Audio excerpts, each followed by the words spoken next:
Bismillahirrahmanirrahim. Assalamualaikum warahmatullahi wabarakatuh.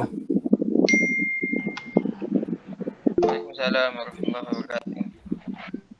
Sebelumnya, saya sebagai moderator dari kelompok 3 mengucapkan banyak terima kasih kepada teman-teman yang sudah bersedia hadir untuk diskusi pada siang hari ini. Yang terhormat Bapak Dzikrullah SEI MSEI, semoga selalu dilimpahkan kesehatan. Baik, langsung saja mari kita mulai diskusi pada siang hari ini. Saya sebagai selaku moderator akan membawakan acara pada siang hari ini, yakni ada 3 agenda, 1 pembukaan, 2 pengisian materi, 3 tanya jawab, 4 penutup. Baik, mari kita buka pertemuan pada siang hari ini dengan bersama-sama membaca surat Al-Fatihah.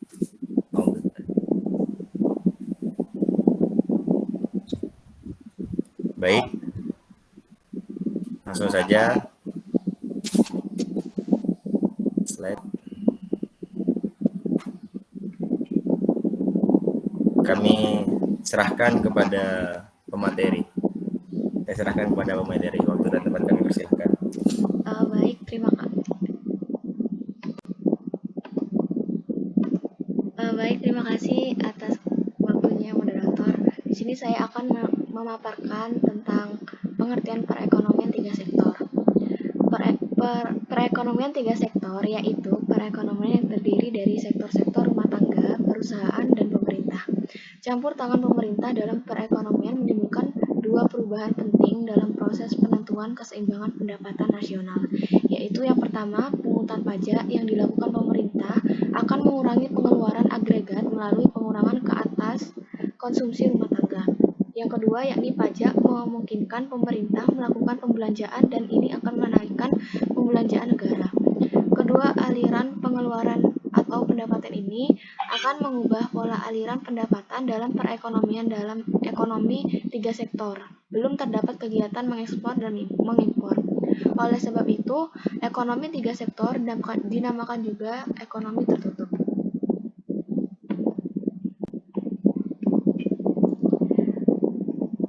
Yang kedua, yakni aliran pendapatan dan syarat keseimbangan. Aliran pendapatan dan pengeluaran, campuran tangan pemerintah dalam perekonomian akan menimbulkan 3 jenis aliran baru dalam sirkulasi aliran pendapatan. Ketiga jenis aliran yang baru tersebut adalah pembayaran pajak oleh rumah tangga dan perusahaan kepada pemerintah. Pembayaran pajak tersebut menimbulkan pendapatan kepada pihak pemerintah. Ia merupakan sumber pendapatan pemerintah yang terutama. Yang kedua, yakni aliran baru yang mengeluarkan dari sektor pemerintah ke sektor perusahaan. Aliran ini menggambarkan nilai pengeluaran pemerintah ke atas barang-barang dan jasa-jasa yang diproduksi oleh sektor perusahaan. Yang ketiga, yakni aliran pendapatan dari sektor pemerintah ke sektor rumah tangga.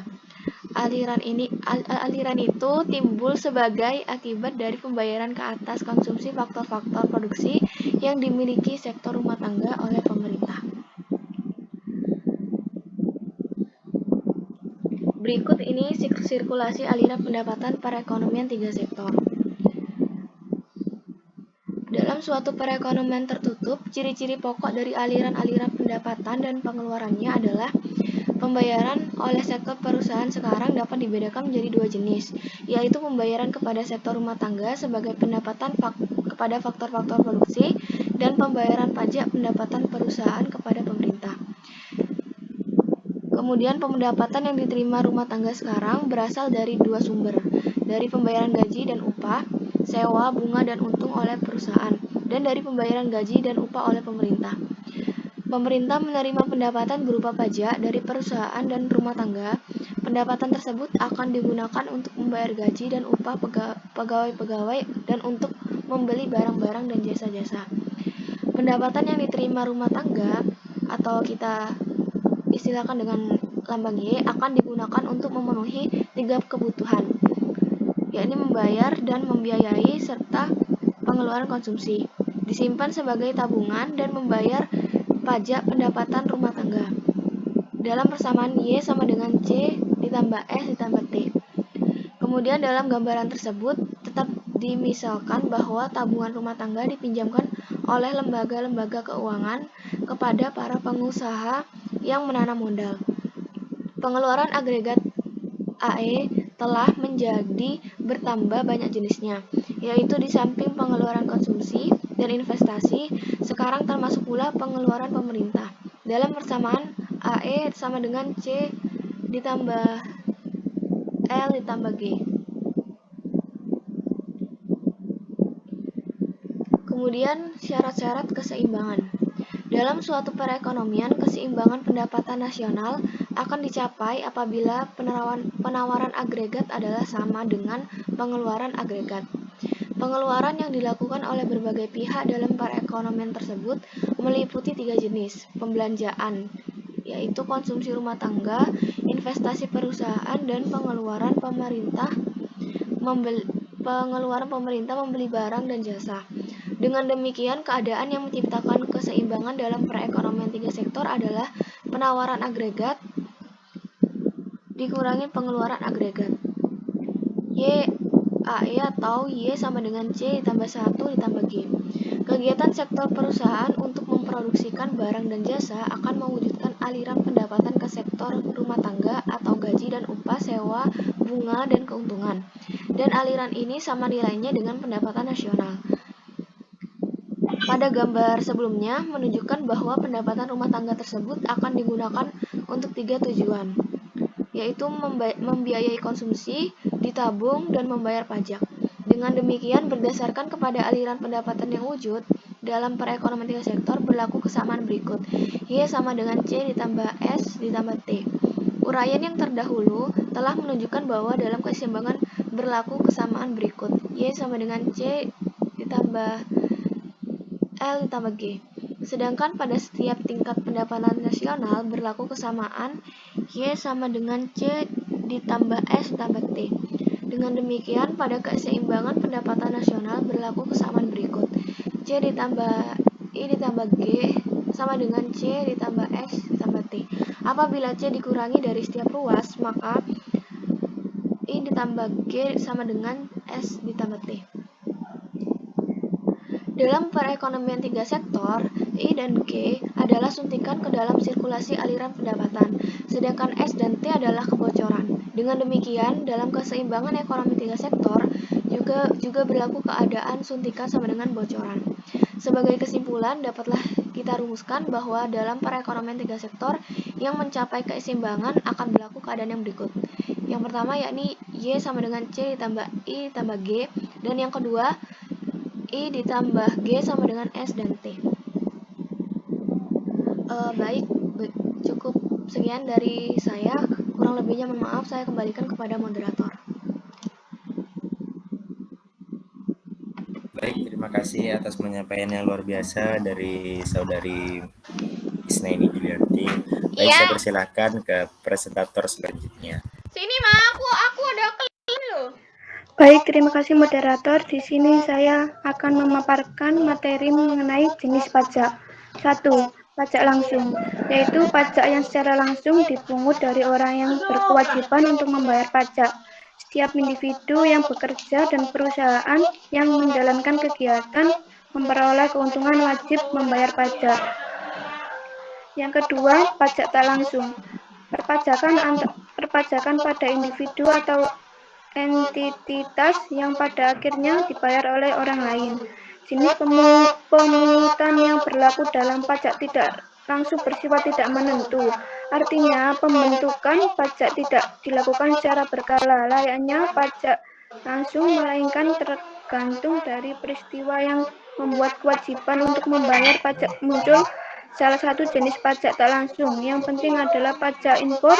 Biasanya pada akhirnya yang akan menanggung beban pada pajak tersebut adalah para konsumen. Next.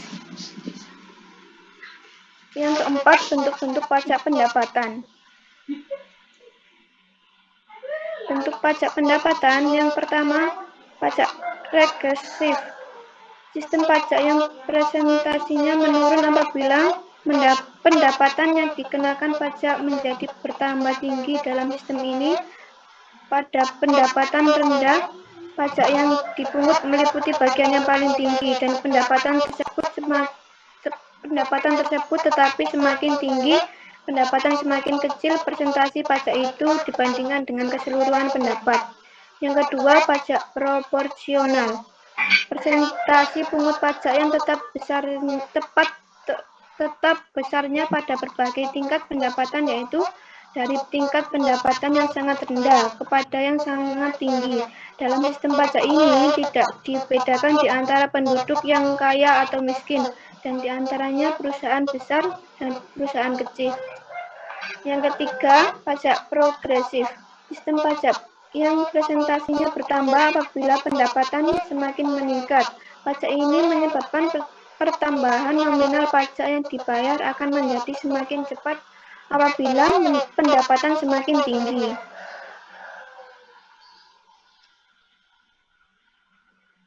Next. Yang kelima, efek pajak ke atas konsumsi dan tabungan. Efek pajak ke atas konsumsi dan tabungan dalam perekonomian tiga sektor akibat adanya pajak pendapatan disposable telah menjadi lebih kecil dan pendapatan nasional. Penurunan pendapatan disposable akan mengurangi konsumsi dan tabungan rumah tangga. Hal ini disebabkan karena pajak yang dibayarkan mengurangi kemampuan untuk melakukan pengeluaran konsumsi dan menabung. Next. Pengeluaran pemerintah. Pengeluaran pemerintah, sebagian dari pengeluaran pemerintah adalah untuk membiayai administrasi pemerintah dan sebagian lainnya adalah untuk membiayai kegiatan-kegiatan pembangunan, membayar gaji pegawai-pegawai pemerintah, membiayai sistem pendidikan dan kesehatan rakyat, membiayai pembelanjaan untuk angkatan bersenjata, dan membiayai berbagai jenis instrukta yang penting. Artinya, dalam pembangunan adalah beberapa bidang penting yang akan dibiayai pemerintah. Pembelanjaan tersebut akan meningkatkan pengeluaran agregat dan mempertinggi tingkat kegiatan ekonomi negara. Jumlah pengeluaran pemerintah yang akan dilakukan dalam suatu periode tergantung pada faktor-faktor: A. Jumlah pajak yang diterima, B. Tujuan-tujuan kegiatan yang jangka pendek, C. Pembangunan ekonomi jangka panjang, dan D. Pertimbangan politik dan keamanan. Dari uraian mengenai faktor-faktor yang mempengaruhi pengeluaran pemerintah di atas, dapat disimpulkan bahwa perkataan lain, pengeluaran pemerintah pada suatu periode tertentu dan perubahannya dari suatu periode ke periode yang lainnya, yang didasarkan kepada tingkat pendapatan nasional dan pertumbuhan pendapatan nasional dalam masa kemunduran ekonomi. Misalnya, pendapatan pajak berkurang, tetapi untuk mengatasi pengangguran, itu pemerintah perlu melakukan lebih banyak program-program pembangunan. Maka pengeluaran pemerintah perlu ditambah sebaiknya pada waktu inflasi dan tingkat kemakmuran tinggi. Pemerintah harus lebih berhati-hati dalam pembelanjaan, harus dijaga agar pengeluaran pemerintah memburuk keadaan inflasi yang berlaku. Baik, terima kasih.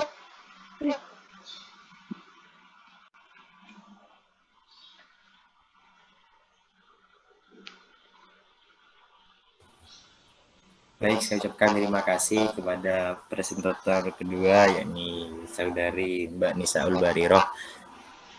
Lanjut ke presentator selanjutnya. Waktu dan tempat kami persilahkan. Baik, di sini saya akan menjelaskan tentang multiplier dalam perekonomian tiga sektor. Seperti yang berlaku dalam perekonomian dua sektor, dalam perekonomian tiga sektor, perubahan-perubahan perbelanjaan agregat akan menimbulkan perubahan dalam pendapatan nasional sebanyak beberapa kali lebih besar dari perubahan-perubahan agregat yang asal. Seperti yang telah diterangkan ketika membicarakan mengenai perekonomian dua sektor pada bab yang lalu, keadaan tersebut akan berlaku sebagai akibat adanya proses multiplier. Penghitungan nilai multiplier dapat dilakukan dengan menggunakan aljabar. Dalam perekonomian tiga sektor, perubahan perbelanjaan agregat bukan saja diakibatkan oleh perubahan dalam investasi, tetapi juga oleh pajak dan pengeluaran pemerintah. Besarnya nilai multiplier dan perubahan berbagai faktor tersebut terdiri dari 4 jenis multiplier, yaitu multiplier investasi, pengeluaran pemerintah, pajak, dan belanjawan seimbang. Yang kedelapan, masalah ekonomi dan kebijakan fiskal. Kebijakan fiskal adalah kebijakan yang dilakukan pemerintah demi mengelola anggaran negara. Anggaran negara ini nantinya bisa digunakan untuk mengarahkan pembangunan sesuai kebutuhan. Kebijakan fiskal ini selalu ditonjolkan dalam bentuk pajak, subsidi, dan pengeluaran pemerintah. Kebijakan fiskal memegang peranan yang cukup penting dalam menstabilkan tingkat kegiatan ekonomi dan menciptakan tingkat kegiatan ekonomi ke arah tingkat yang dikehendaki. Dua masalah makroekonomi yang utama adalah pengangguran dan inflasi. Pada hakikatnya, kebijakan fiskal tersebut merupakan kebijakan T atau mengubah tarif-tarif pajak, dan kebijakan G mengubah pengeluaran pemerintah, dengan tujuan untuk mempengaruhi aktivitas perekonomian yang bersangkutan sesuai dengan sasaran-sasaran yang digariskan oleh pemerintah yang bersangkutan. Sekian penjelasan dari saya kembalikan kepada moderator.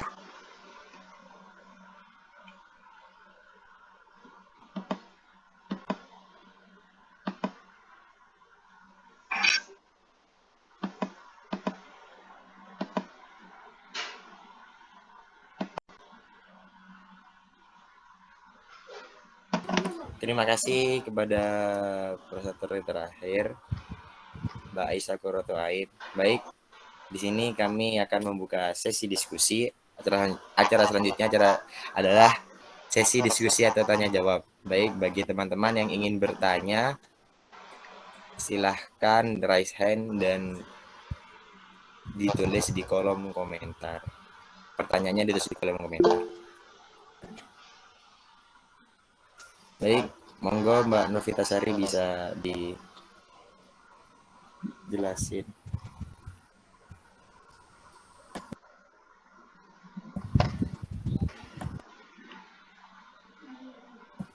Baik, untuk Mbak Novitasari silahkan dipaparkan pertanyaannya. Terima kasih. Izin bertanya. Baik, terima kasih kepada Mbak Inun Nazila. Baik, karena sudah terkumpul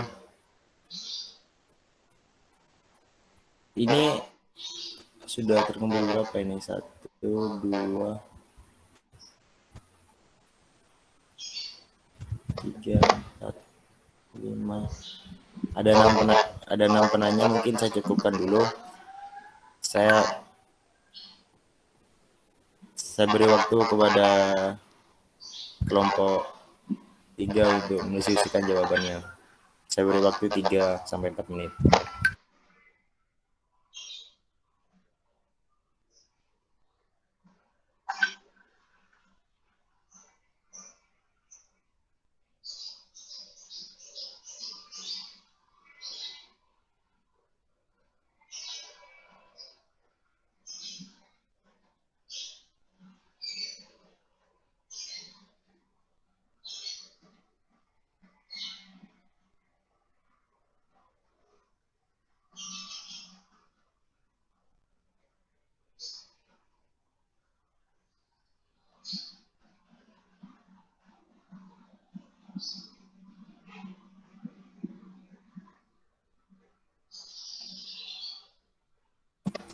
Baik, mungkin sudah cukup ya, karena waktu juga sudah semakin siang, karena waktu ini juga 2 kelompok. Saya persilakan kepada pemateri untuk menjawab pertanyaan-pertanyaan dari teman-teman sekalian. Baik moderator, saya izin masuk ya. Oke, monggo Mbak. Di sini saya akan menjawab pertanyaan dari Delvi Nur Cahyaning Putri, yang dimana pertanyaannya, di makalah dijelaskan bahwa perekonomian 3 sektor disebut juga dengan perekonomian tertutup. Berikan penjelasan menurut kelompok sendiri bagaimana suatu negara bisa dikatakan memiliki keseimbangan perekonomian tertutup. Dan mengapa perekonomian tiga sektor dikatakan perekonomian tertutup? Terima kasih. Jawaban dari saya, suatu negara bisa dikatakan memiliki keseimbangan perekonomian tertutup apabila penawaran agregat sama dengan perbelanjaan agregat.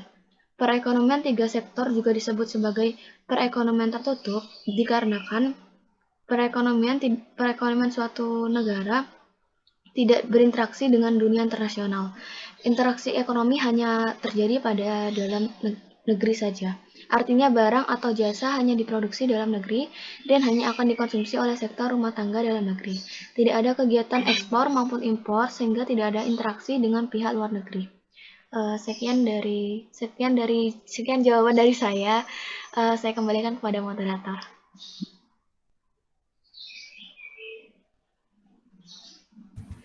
Baik, terima kasih atas jawabannya. Saya ucapkan terima kasih kepada Mbak ini. Mungkin dari teman-teman ada tanggapan atau sanggahan atau pendapat lain, kami persilahkan.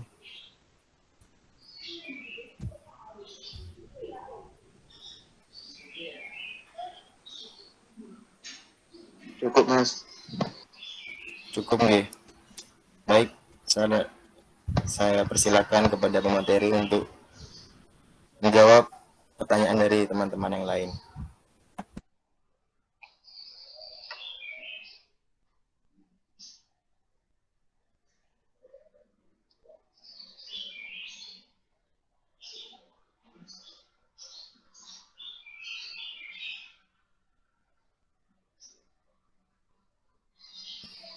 Baik, untuk pemateri, silahkan untuk menjawab pertanyaan-pertanyaan dari teman-teman yang lain.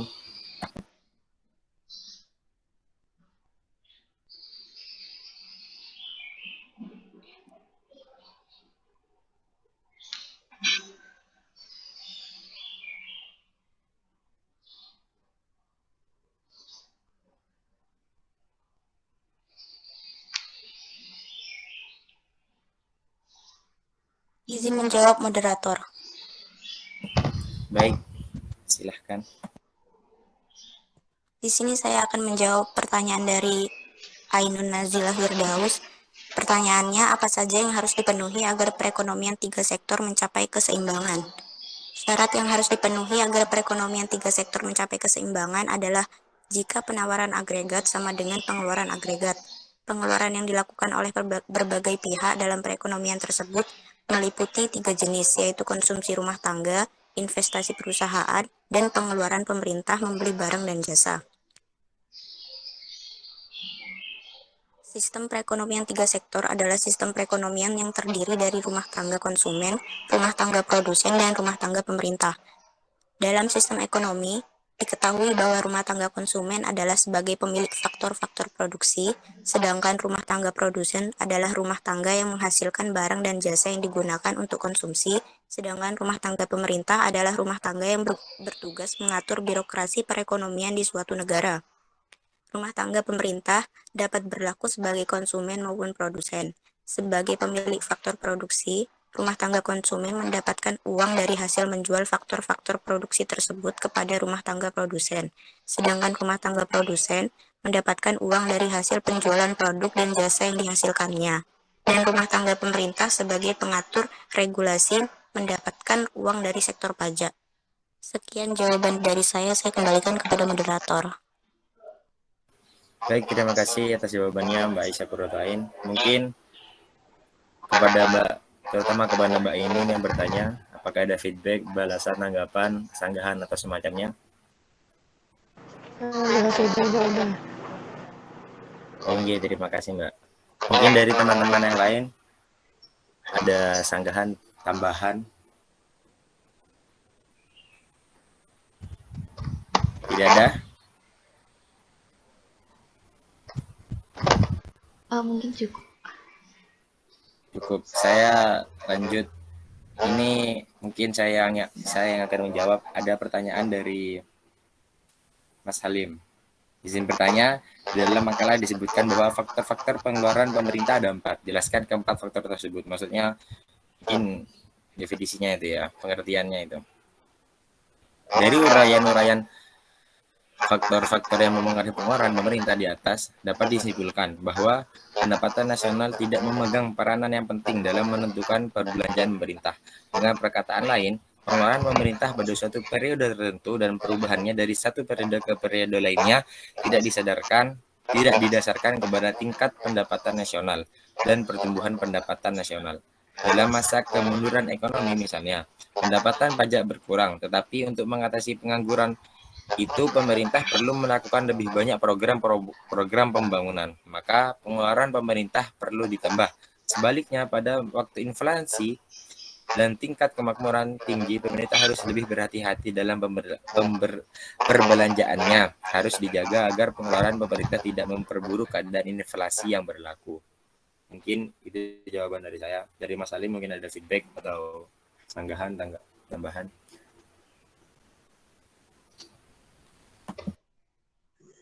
Ya cukup Mas, sudah paham. Terima kasih. Oke, sama-sama Mas Halim. Dari teman-teman tidak ada tanggapan lain? Jika tidak ada, saya persilahkan kepada pemateri untuk menjawab pertanyaan yang lain lagi dari teman-teman yang lain.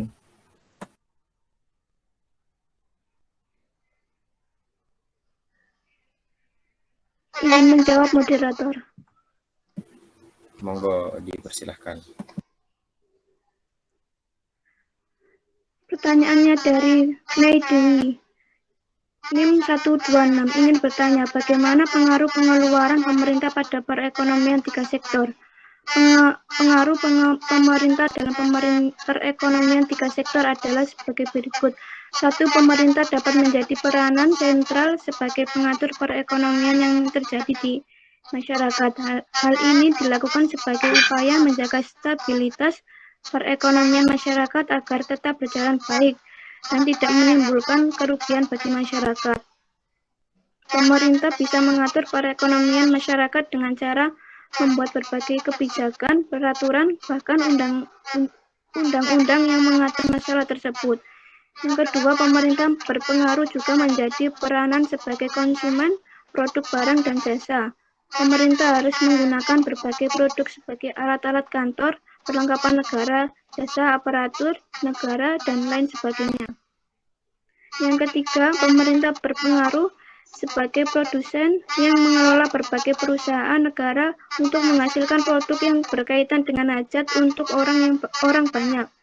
Yang keempat, pemerintah juga berpengaruh untuk menarik pajak dari setiap wajib pajak untuk mempertahankan stabilitas ekonomi negara. Baik, berikut atas jawaban dari saya kembalikan ke moderator.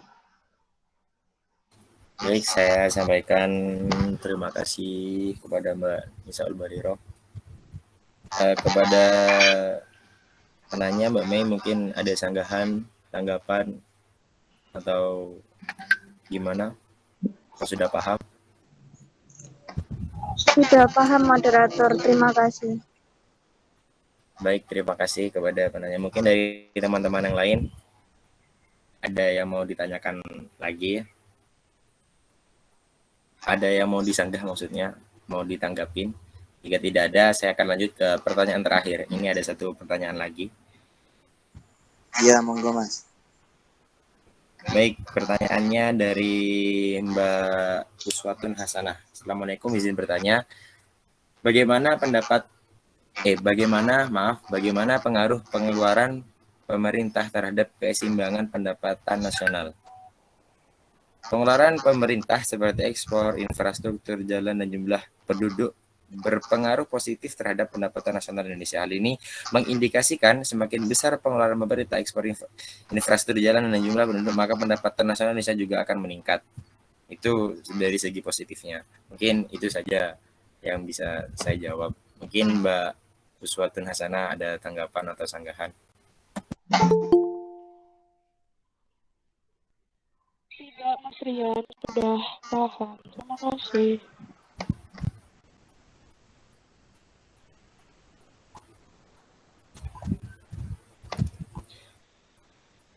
Baik. Mungkin dari teman-teman tadi ada yang belum dijawab, nggih? Punya siapa? Oh iya, moderator. Ada yang belum. Saya izin menjawab punyanya siapa sih, Novita? Oh, nggih. Maaf, monggo, mari. Baik. Pertanyaannya dari Novita Sari. Dalam suatu perekonomian, keseimbangan pendapatan nasional akan dicapai apabila penawaran agregat adalah sama dengan pengeluaran agregat. Bagaimana menurut kelompok 3 apabila tidak seimbang, hal apa yang terjadi? Dan bagaimana menjaga agar penawaran agregat dan pengeluaran agregat itu tetap sama? Terima kasih. Jawaban dari saya, kalau saya berlandaskan dari teori Keynes. Di situ dituliskan bahwa situasi makro suatu perekonomian ditentukan oleh apa yang terjadi dengan permintaan agregat masyarakat. Apabila permintaan agregat melebihi penawaran agregat atau output yang dihasilkan dalam periode tersebut, maka akan terjadi situasi kekurangan produksi. Dan pada periode berikutnya, output akan naik atau harga akan naik, atau keduanya terjadi secara bersamaan. Dan apabila permintaan agregat lebih kecil daripada penawaran agregat, maka situasinya akan terjadi kelebihan produksi yang terjadi. Pada periode berikutnya pun, output akan turun atau harga akan turun, atau keduanya bisa terjadi secara bersamaan. Dan jawaban kedua, yakni hal tersebut akan berdampak pada pengeluaran produksi dan juga instrumen investasi. Akan ada banyak pebisnis yang mengalami kerugian karena banyak faktor, baik itu dari kurangnya modal atau penjualan yang menurun drastis. Untuk itu, perusahaan harus terpaksa mengurangi jumlah karyawannya. Efeknya akan ada banyak masyarakat yang menjadi pengangguran. Untuk itu, kondisi ekonomi pada suatu negara akan sangat berdampak pada nilai agregat. Dan bagaimana cara agar kita tetap menjaga kalau penawaran agregat sama pengeluaran agregat itu sama?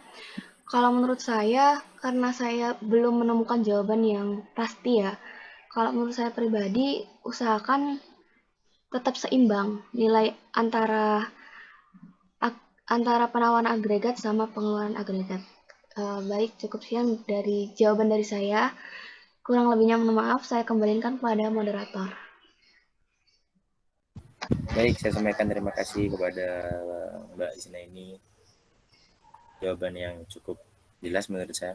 Mungkin kepada Mbak Novita Sari mungkin ada sanggahan, tambahan, atau tanggapan mungkin, atau yang lain.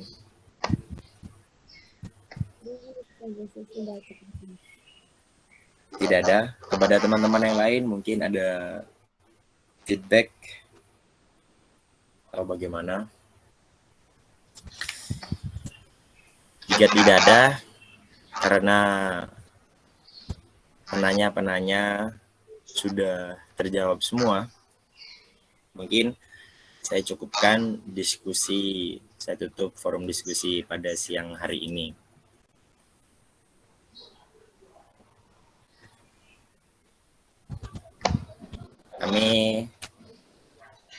Saya selaku perwakilan dari kelompok 4 ucapkan banyak-banyak mohon maaf atas segala kekurangan. Maaf Mas, kelompok 3. Maaf, astagfirullah. Kelompok 3 ucapkan mohon maaf sebesar-besarnya jika ada salah kata, salah ucap, salah jawab, salah mungkin yang kurang berkenan di hati-hati antum, di hati kalian semua. Kami mohon maaf. Kami cukupkan. Wassalamualaikum warahmatullahi wabarakatuh. Waalaikumsalam warahmatullahi wabarakatuh.